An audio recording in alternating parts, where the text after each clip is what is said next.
ұсынған болатынбыз. Бұлардың барлығы да Үшкілтай, Субханбердина, Есова, Сейфуллина, Жиренши, Бөжей, Қазбекова, Бегімбаева сынды библиограф ғалымдардың еңбектерінен және Қазақстан Республикасы ұлттық кітапхана сирек кітаптар қоры, президенттік архиві, орталық мемлекеттік архиві, Мәскеу қаласындағы шығыстану бөлімінде сирек қор, Санкт-Петербург қаласында ұлттық кітапхананың сирек қорында зерттеу жұмысын жасай келе, біз қазақтың тарихындағы алғашқы қазақ әліпбері ретінде осы 8 кітапты қарастырамыз. Алдағы слайдқа назар аударатынбыз. Қазақ оқулықтарының шығу тарихындағы аймақтық шығу картасы, қараңыздар, Санкт-Петербург, Қазан, Орынбор, Уфа, Ташкент, Семипалатинск, яғни Семей. Осы қалаларда қазақ оқулықтары жарық көрген, әсіресе қазақ әліпбелері Қазан, Орынбор, Уфа, Семей, Ташкент қалаларында жарық көрген. Алдағы уақытта қазақ әліпбелерін зерттеу барысында дәл осы қалаларды сирек қорларын әлі де болса зерттеуіміз қажет. Келесі слайдқа назар аударатын болсақ. 19 ғасыр аяғы мен 20 ғасыр басында жарық көрген алғашқы қазақ оқу құралдары типологиясы.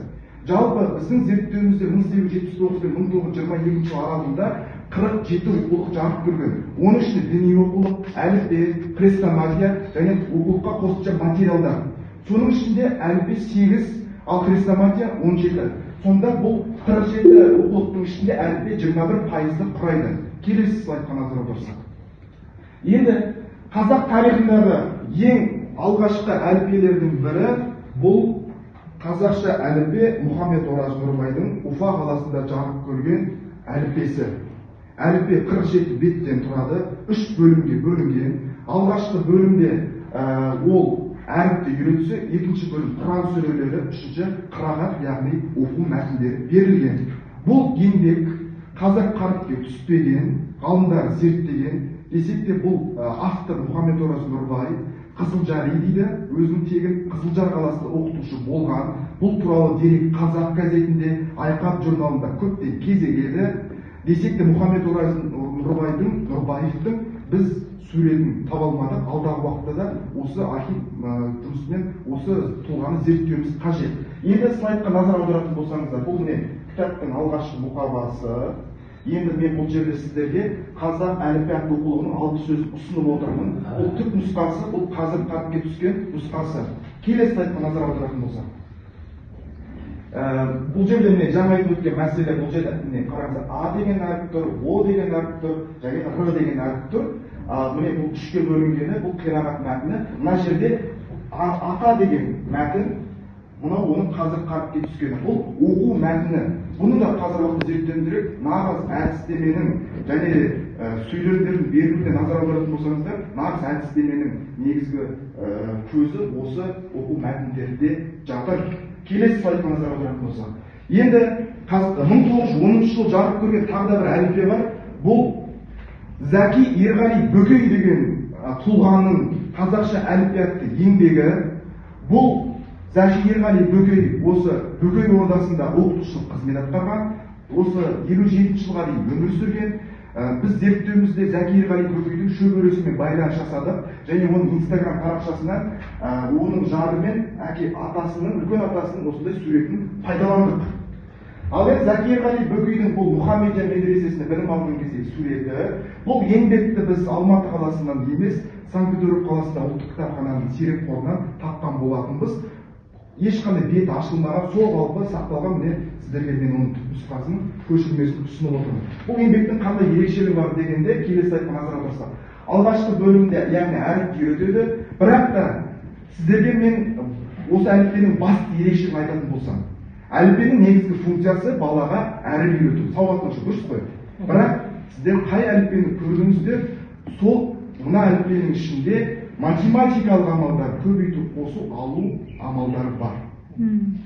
Мысалы үшін қараңыздар, сандарды үйретумен 1, 2, Ахмет Байтұрсынов методикасы сияқты таяқшаларды пайдаланған, және сандардың берген 4, 5 дейді. Енді бұл жерде көбейту амалы, жию амалы, яғни қосу амалдары берілген. Мысалы үшін көбейту, 1 көбейту 1 тең 1, 1 көбейту 2 тең 2, 1 көбейту тең 3, 1 көбейту 3 тең 3 деген математикалық амалдар бар. Көрдіңіздер ғой. Енді оны бүгінгі педагогика мен бүгінгі оқыту білім беру мазмұнымен байланыстыратын болсақ, бұл қазіргі уақыттағы функционалдық сауаттылықтың басы емес пе деген менде өзіне ой келеді. Енді алғашқы келесі слайдқа назар аударатын болсақ, 1911 жылы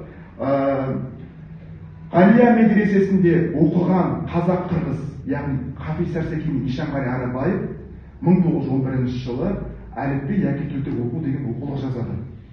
Өйткені Хафиз Сәрсеки Зайсанда туылған, Ишанғали Арабаев қырғыздың қайраткері. Екеуінің басы қосылған Ғалия медресесі. Екеуі сол жерде оқып, осындай оқу құрал шығарған. Бұл оқу құрал әліпби басқа әліпбиге қарағанда бет саны өте көп. Бұл кітаптың біз түп нұсқасын Алматыдағы ұлттық кітапхана сирек қорына кезіктірдік, және Мәскеу қаласында ұлттық кітапхананың шығыстану бөліміндегі сирек қорына кезіктірген болатынбыз.